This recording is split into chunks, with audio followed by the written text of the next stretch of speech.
The cruelty is the point. You may remember that phrase from the Trump years. It's from writer Adam Serwer, describing how former President Trump and his supporters find community by rejoicing in the suffering of those they hate and fear. Florida Governor Ron DeSantis is taking a page from that old Trump playbook in his latest political stunt. This time, he chartered 2 flights to transport 50 migrants to Martha's Vineyard without advanced warning or notice to the town's residents. His reasoning? Simply to own the libs.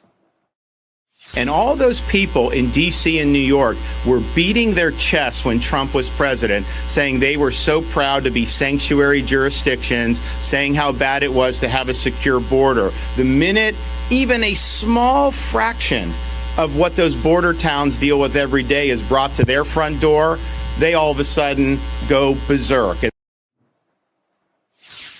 Oh, but Ron, let's be clear here. The residents of Martha's Vineyard, they didn't go berserk.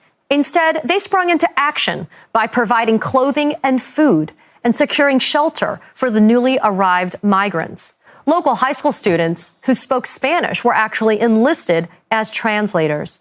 Some of the migrants who spoke to NPR said that their flight started in San Antonio, Texas, not in Florida, and that they were told that they were being sent to Boston, not to Martha's Vineyard.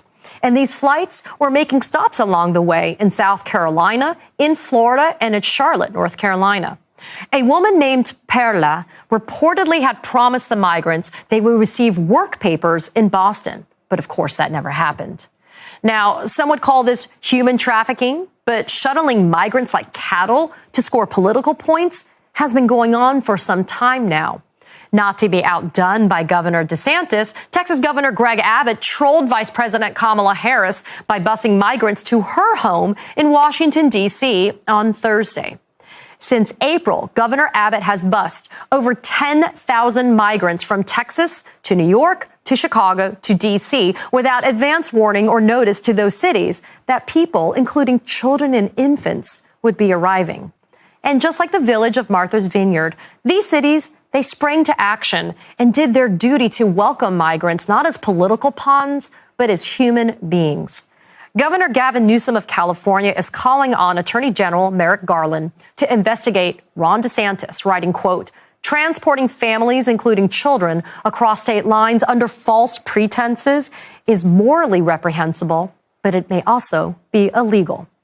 But my question is, when has possible illegality stopped an authoritarian from playing with people's lives?